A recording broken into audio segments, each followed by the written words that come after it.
Hello everyone. In this video I'm going to show you my 7 drawing warm-up drills that I usually do just before I start drawing. First warm-up that I like to start with is by placing 2 dots on each end, and as you can see I'm drawing them further apart as I'm going down each dot. The reason I do that is so that as I draw these lines, I want them to get more challenging as I get into my warm-ups. As you can see, I'm actually ghosting over my lines. Basically, I'm pretending I'm drawing without actually committing the pencil to my paper. I do that so that I get a feel for the line before I actually put one down.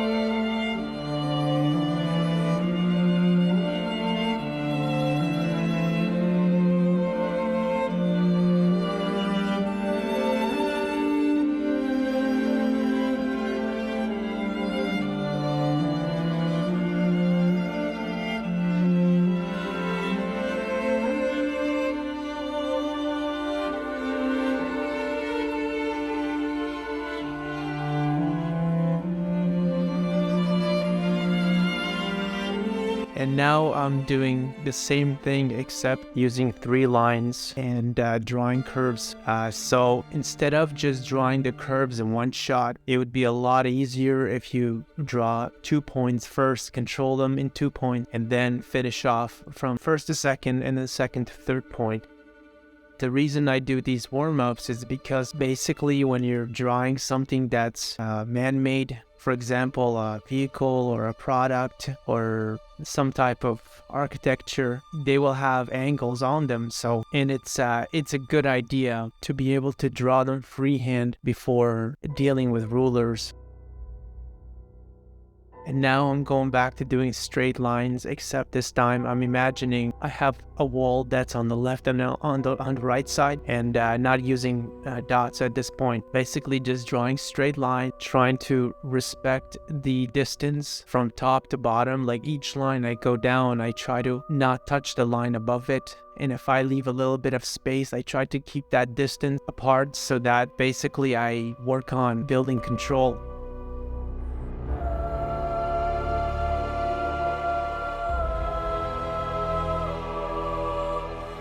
And here I'm just doing it in reverse. Well, not reverse really. The first one was side to side and this one is top to bottom, because a lot of times you're going to be drawing things where you will naturally want to pull lines from top to bottom. So I decided to throw that into my warm-ups so that my muscles at those weird angles start getting more comfortable.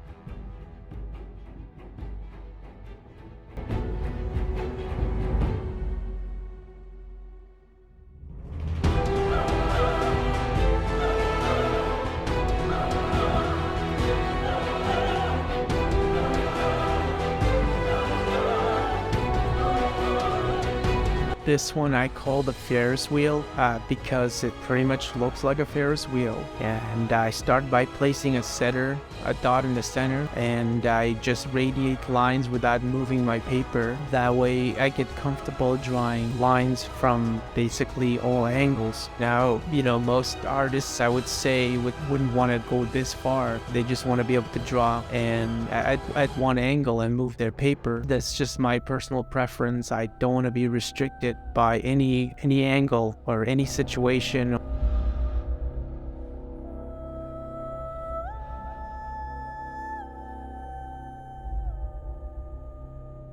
And here I'm just doing it in reverse, pretty much drawing the lines from the edge to the center dot, which is actually even more challenging.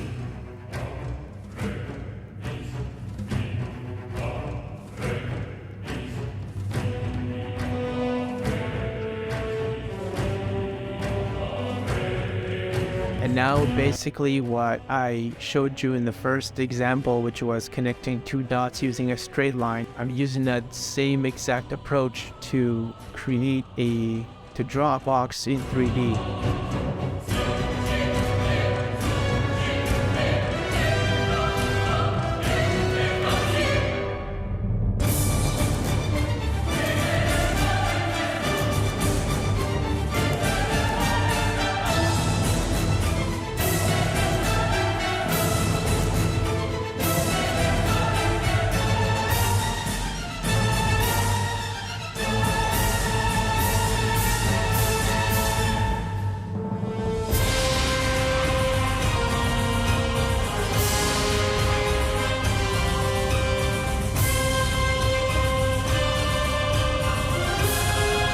once you get it to this stage, you can go ahead and take it a step further by adding the X's, as you can see, from basically corner to corner, drawing an X. What that's going to do is that's going to divide up your plane so that you get into the habit of dividing your drawings up to control them better. And if you want to go a step further, you can try to draw an ellipse within each plane that you have drawn. Again, it's just something I like to do. To me, this is one of the most challenging warm-ups to do, and if I can do it properly, then it's gonna make most of my drawings a lot easier to control, and instead I would just worry about design instead of basic fundamentals.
Here I'm drawing 2 lines straight down, and then I'll begin by drawing a small degree ellipse, and then it gradually increase the degree as I go down the page. It's really hard to control it. Clearly I have a long way to go, but I tried.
Here I'm doing the same exercise as before.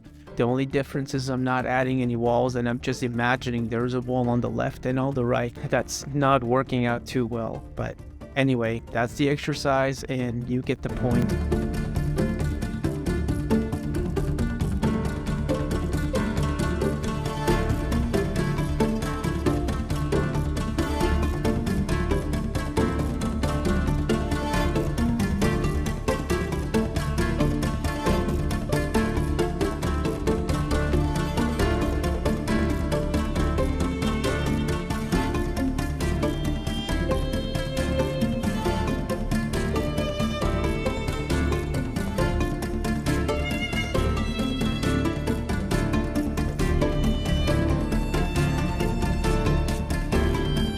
And the last one, which is my favorite, drawing circles in any size basically. And if you notice that the circles I'm drawing, I'm pretending the one that I drew becomes a wall basically, that it actually exists, and I try to connect the new circle that I'm drawing freehand, and I just want to try to connect it to the ones that are surrounding it for the sake of building more control over my drawings. Any space that I've left in between, regardless of its size, I try to go in there and actually draw a circle, because if you're gonna get used to drawing circles in just one size, once you have to draw them in different sizes, you will notice it's a challenging task that you haven't actually somewhat developed. So it's a good idea to actually spend some time drawing them in different sizes like I'm trying here.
And that's pretty much it for my warm-up drills that I like to do before my drawing. Now in this video I drew way more than I would usually do before I start sketching. I mean, you could spend a couple of minutes, like 5 minutes, or if you want, you know, you can go up to, I don't know, 15-20 minutes if you really want to speed up getting comfortable doing these drawings. Or you could just go a couple of minutes before you sketch, and you don't have to do everything that I do. These are just my favorite ones that I found the most beneficial. And I've also written a detailed post describing these exercises. Other than that, that's pretty much it. Thank you so much for watching this video, and I'll see you on the next one.